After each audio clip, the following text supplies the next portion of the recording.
Welcome back to लोक सेवक the study IQ। आज का जो टॉपिक है इन्वायरमेंट के पॉइंट ऑफ व्यू से बहुत इंपॉर्टेंट है और जीएस पेपर 3 यानी अगर हम जीएस पेपर 3 की बात करें जिसमें इन्वायरमेंट का सेक्शन है, यूपी पीसीएस का पेपर हो या यूपीएससी का, बहुत ही इंपॉर्टेंट है। पूरा डिटेल इसका एनालिसिस करेंगे। और जैसा कि आपको जानकारी है कि जो हमारे रेल मंत्री हैं वो अश्विनी वैष्णव जी हैं और उन्होंने ये घोषणा की है कि भारत जो है 2023 का जो इंडिपेंडेंस डे है उस इंडिपेंडेंस डे में भारत जो है हाइड्रोजन पावर्ड रेलवे ट्रेन को संचालित करना शुरू करेगा। और it's a great achievement for the country. हमारे रेलवे के अगर डेवलपमेंट के पॉइंट ऑफ व्यू से देखा जाए और इन्वायरमेंट के पॉइंट ऑफ व्यू से, जैसा कि ग्लासगो का हमारा जो क्लाइमेट चेंज पर समिट हुआ था यूनाइटेड नेशन फ्रेमवर्क कन्वेंशन के अंतर्गत, उसमें प्रधानमंत्री जी ने कुछ महत्वपूर्ण निर्णय लिए थे, उस पर भी हम चर्चा करेंगे। इसी के साथ देश के 75वें इंडिपेंडेंस डे पर प्रधानमंत्री जी ने एक घोषणा की थी हाइड्रोजन मिशन की। तो ग्रीन हाइड्रोजन मिशन क्या है उसके पॉइंट ऑफ व्यू से रेलवे का जो नेट ज़ीरो टारगेट निर्धारित किया हुआ है 2030 तक, उसके संदर्भ में ये टॉपिक बहुत इंपॉर्टेंट है। और साथ ही साथ भारत 2070 तक जो है वो नेट ज़ीरो के दिशा में आगे बढ़ेगा। ग्लासगो सम्मेलन में ऐसी बात हुई थी। इन सारे टॉपिक्स पे चर्चा करेंगे। पहले देखते हैं ये न्यूज़ क्या है। और अभी तक अगर आपने हमारे चैनल लोक सेवक द स्टडी IQ को सब्सक्राइब नहीं किया है तो सब्सक्राइब करके जो बेल आइकन है नोटिफिकेशन के लिए ऑन कर लें। लगातार द हिंदू से जुड़े हुए जो इंपॉर्टेंट यूपीएससी या स्टेट पीसीएस के पॉइंट ऑफ व्यू से टॉपिक है उनका पूरा ग्रेट एनालिसिस किया जा रहा है डिटेल के साथ। और now let's see the topic.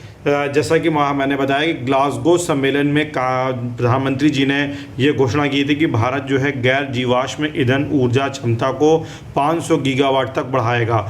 और जो गैर जीवाश्म, जैसे कि अभी हमारे कहाँ जो एनर्जी का प्रोडक्शन उसमें मैक्सिमम 2/3 जो हमारा आता है वो कोल बेस्ड आता है, यानी जो थर्मल पावर हमारे जनरेशन पावर प्लांट हैं उनसे आ रहा है। फिर फैक्ट्री से हमारा जो इमिशंस होता है कार्बन डाइऑक्साइड का, जो ग्रीन हाउस गैसेस को प्रोड्यूस कर रहे हैं, जिसके चलते जो है हमारा क्लाइमेट एक्शन इंपॉर्टेंट हो जाता है। और ये ग्लासगो में जो सम्मेलन हुआ था उसके पॉइंट ऑफ व्यू से ये जो निर्णय लिए गए थे जिनकी घोषणा प्रधानमंत्री जी ने की थी, उनको ध्यान में रखते हुए हम इस हाइड्रोजन पावर ट्रेन के बारे में चर्चा करेंगे, किस प्रकार रेलवे इस ग्रीन लक्ष्य को हासिल करने में मदद करेगी।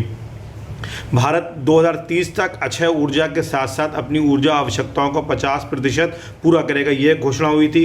2030 तक भारत जो है अनुमानित कार्बन उत्सर्जन में 1 अरब टन की कमी करेगा। तो भारत की जो कमी होगी वो 1 अरब टन की होगी। साथ ही साथ अगर हम बात करें भारत अपनी अर्थव्यवस्था की कार्बन तीव्रता को कितना कम करेगा, वो 45% कम करेगा। यानी जो हमारा फैक्ट्रीज से या जो व्हीकल से इमिशन कार्बन का आ रहा है, ग्रीन हाउस गैसेस का आ रहा है, उसमें 45% तक कमी होगी। और 2070 तक भारत जो है नेट ज़ीरो प्राप्त कर लेगा। नेट ज़ीरो एक टर्म है, यानी जितना एक अर्थव्यवस्था या एक राष्ट्र का ग्रीन हाउस गैसेस या कार्बन का उत्सर्जन करता है और उसके बदले में वो उतना ही जो है ग्रीन एनर्जी को रिप्लेस करने के लिए, ग्लोबल वार्मिंग को रिप्लेस करने के लिए, क्योंकि पेरिस के जो कन्वेंशन हुआ था यूनाइटेड नेशन फ्रेमवर्क कन्वेंशन, उसमें ये लक्ष्य निर्धारित किया गया था कि ग्लोबल वार्मिंग को 2 डिग्री सेल्सियस से ऊपर नहीं जाने देना है और इसको प्रीफरेबली जो है 1.5 डिग्री सेल्सियस तक रखा जाना है। तो हम उतना रिप्लेस करेंगे और उसको बेस्ड करेंगे किसके, नवीकरणीय ऊर्जा पर या अक्षय ऊर्जा के ऊपर। और दुनिया की रेल यात्री का जो सबसे बड़ा हिस्सा है वो भारत में आता है। और 2030 तक रेलवे ने खुद शून्य यानी नेट ज़ीरो बनाने का टारगेट रखा है, जिसके चलते उत्सर्जन में जो है 60 मिलियन टन की कमी आएगी। तो हमारा ये जो पूरा टॉपिक है अब आपको क्लियर में आ रहा होगा कि ये जो हाइड्रोजन पावर ट्रेन है कितना इम्पॉर्टेंट हमारे क्लाइमेट के इम्प्रूवमेंट में रोल प्ले कर सकता है। भारत क्या ऐसी ट्रेनें बना सकता है, एक इशू ये है, क्योंकि 2023 में टारगेट किया गया है कि हम एक हाइड्रोजन पावर ट्रेन बनाएंगे। तो निश्चित रूप से भारत ऐसी ट्रेनों को बनाने के लिए सक्षम है और भारत दुनिया में सर्वश्रेष्ठ रेलवे इंफ्रास्ट्रक्चर रखता है। और 15 अगस्त 2023 को हाइड्रोजन से चलने वाली ट्रेन शुरू हो जाएगी। इसकी घोषणा जो है रेल मंत्री अश्विनी वैष्णव जी ने की है। और ये सस्टेनेबल डेवलपमेंट गोल की दिशा में एक बहुत ही महत्वपूर्ण जो है प्रयास है। भारत अपनी जो पहली हाइड्रोजन ट्रेन है उसको जो बनाएगा, उसका डिज़ाइन, उसको डेवलपमेंट पूरी तरीके से इंडिजीनियस होगा और इंडिपेंडेंस डे पर इसको जो है चालू किया जाएगा।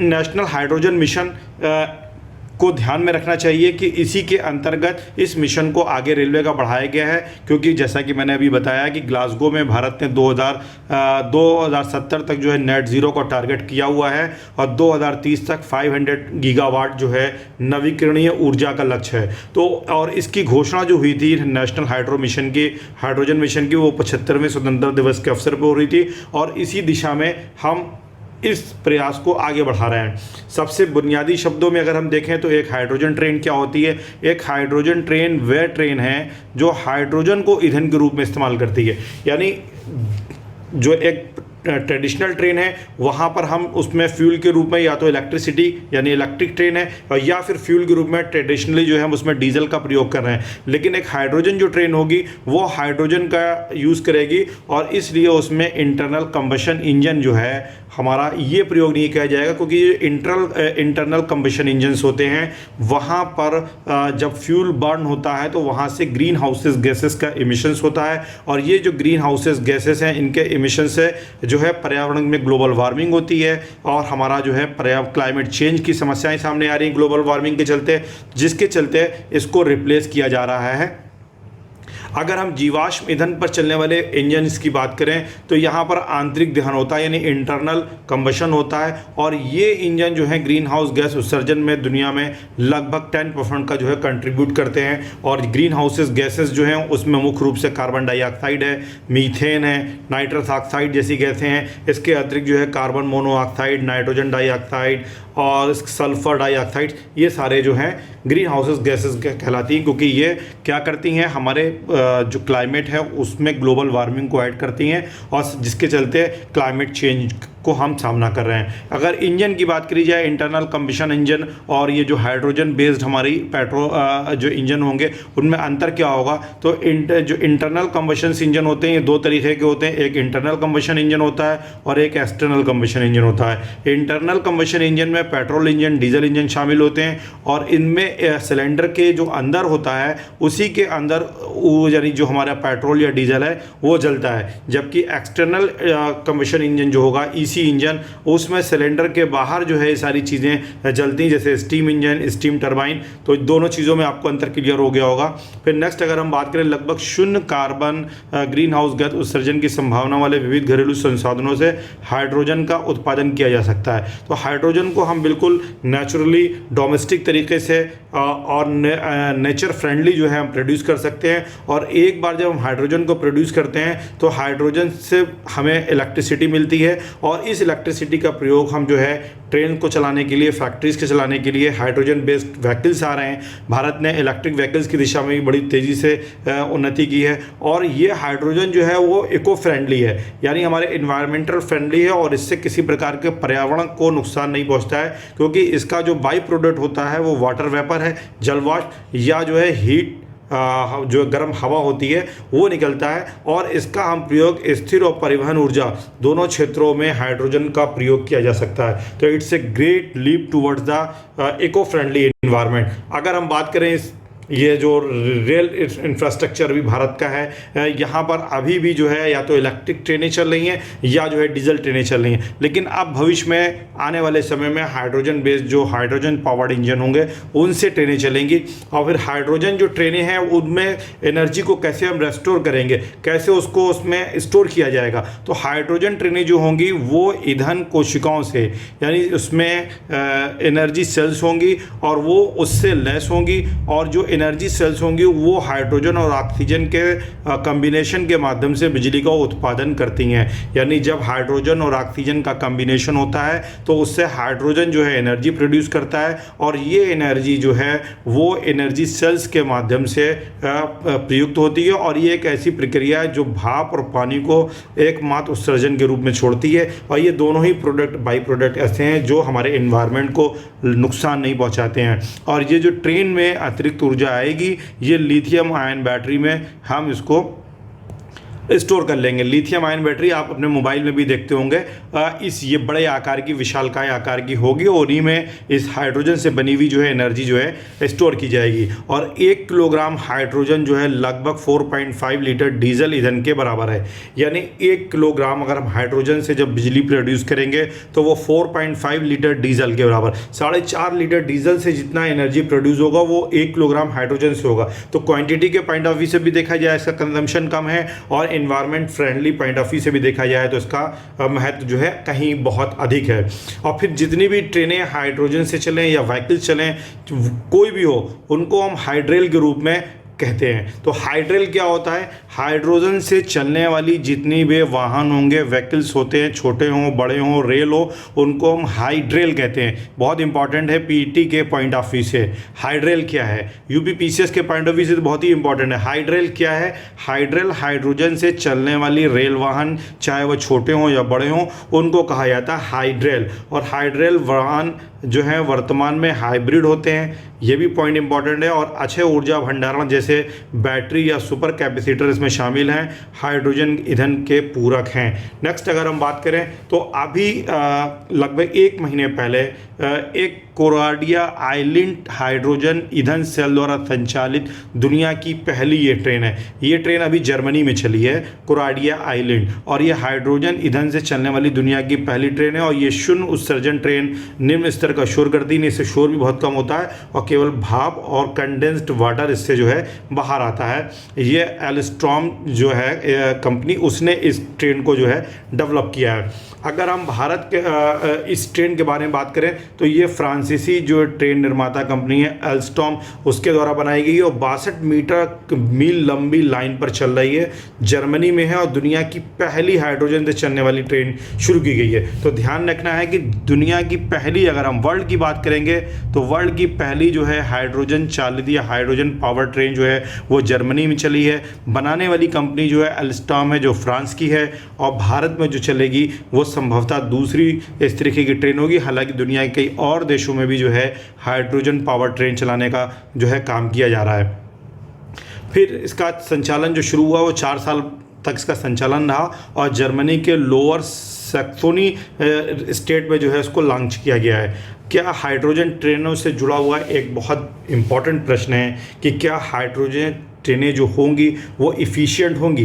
क्या उनकी परफॉर्मेंस वैसी ही होगी जैसे कि इलेक्ट्रिक ट्रेनों की होती है या जो है डीजल ट्रेनों की होती है? और अगर इस प्रश्न की बात की जाए तो ईंधन सेल यानी जो एनर्जी सेल्स हैं वो इंटरनल कंबशन इंजन के कंपैरिजन में 3 टाइम्स जो हैं ज़्यादा जो है इफ़िशियंट है। जो अब तक का डेवलपमेंट आया है वो ये बात इंडिकेट कर रहा है कि ये एनर्जी सेल बेस्ड जो हमारे इंजन हैं, यानी इंटरनल कंबशन इंजन, जिसमें एनर्जी सेल्स को यूज़ किया जा रहा है, वो 3 टाइम्स ज़्यादा इफ़िशियंट है। और हाइड्रोजन ट्रेनों का भी कहीं भी तैनात किया जा सकता है और मौजूदा ट्रेनों और लाइनों में फिर से इसे लगाया जा सकता है। तो जहाँ तक इफ़िशियंसी की बात है हाइड्रोजन पावर ट्रेन की, उनकी इफ़िशियंसी किसी भी कंपैरिजन में कम नहीं होगी।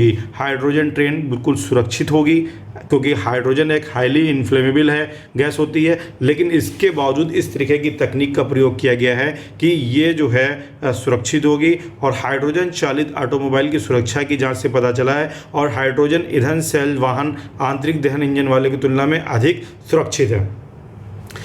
क्या हाइड्रोजन ट्रेनें खतरनाक हैं? तो हवा के साथ मिश्रित, जैसा कि मैंने बताया कि जब हवा के साथ हाइड्रोजन मिश्रित होता है, मिक्स होता है, तो बहुत हाईली इन्फ्लेमेबल हो जाता है, दहनशील हो जाता है, जिससे ईंधन की सुरक्षा को लेकर कुछ चिंताएं होती हैं। लेकिन चूंकि हाइड्रोजन हवा की तुलना में हल्का होता है, ये हाइड्रोजन जो है लाइटर होता है हवा की तुलना में, इसलिए भंडारण टैंक के पंचर होने पर प्रचलित होने बजाय ये सारे इतने इंपॉर्टेंट नहीं है। बस ये ध्यान रखने की ज़रूरत है कि हाइड्रोजन ईंधन दहन इंजन से कम खतरनाक है, यानी हाइड्रोजन जो हमारा फ्यूल है वो दहन इंजन से, कंबशन इंजन से कम खतरनाक है। और निश्चित रूप से हाइड्रोजन ट्रेन खरीदना डीजल ट्रेन की तुलना में महंगा होगा, कॉस्टली थोड़ा सा पड़ेगा, लेकिन इसे ऑपरेट करना काफ़ी सस्ता है क्योंकि अन्य देश भी हाइड्रोजन चलाने की कोशिश कर रहे हैं, जिनमें Britain, Denmark, Netherland, Norway, Italy, Canada, ये सारे ट्रेनें जो हैं हाइड्रोजन ट्रेन की तरफ की दिशा में बढ़ रहे हैं। और फ्रांस ने भी कहा है कि 2022 तक वो अपनी पहली हाइड्रोजन ट्रेन पटरी पर ले आएगा। अगर हम क्लाइमेट चेंज के पॉइंट ऑफ व्यू से बात करें तो चूँकि अफोर्डेबल एंड क्लीन एनर्जी हमारा सस्टेनेबल गोल जो है नंबर 7 है। फिर लाइफ ऑन लैंड जो है ये सस्टेनेबल गोल डेवलपमेंट 15 है, क्लाइमेट एक्शन 13 है। और ये तीनों ही हमारे जो सस्टेनेबल गोल्स हैं वो बहुत ही इम्पॉर्टेंट हैं जीवन स्तर को बेहतर करने के लिए, इन्वायरमेंट को बेहतर करने के लिए। और इस दिशा में हाइड्रोजन ट्रेन चलाने का निर्णय जो है वो बहुत ही इम्पॉर्टेंट है। और जैसा कि रेलवे ने 2030 तक स्वयं को खुद नेट ज़ीरो के लिए टारगेट किया हुआ है, तो इस दिशा में भी बहुत इंपॉर्टेंट है। स्वच्छ ऊर्जा है, शून्य उत्सर्जन ट्रेन है, भाप के बारे में बताया, केवल बाई प्रोडक्ट के रूप में पानी आता है। और डीजल ट्रेन से चलने वाले इंजनों का एक अच्छा विकल्प है और पर इन्वायरमेंट फ्रेंडली होने के चलते इसका बहुत ही महत्व है। अगर हम भारत में ट्रेन के डेवलपमेंट की बात करें, हाइड्रोजन ट्रेन जो पावर ट्रेन्स होंगी, इंडियन रेलवे के डेवलपमेंट में एक बहुत ही हिस्टोरिक जो है ये एक स्टेज है डेवलपमेंट की। अगर हम भारत के रेल डेवलपमेंट की बात करें तो भारत में जो पहली ट्रेन चली थी वो 1936-37 में चली थी और उस ट्रेन का नाम था रेड हिल्स, जो कि चिंता द्रिपेट पुल तक चली थी और इसे रेड हिल रेलवे कहा गया था। लेकिन ध्यान रखिएगा, ये वो रेल ट्रेन, ये यात्री रेलवे ट्रेन नहीं है, बल्कि विलियम एवरी द्वारा निर्मित की गई थी और एक रोटरी स्टीम लोकोमोटिव का इसमें उपयोग किया गया था।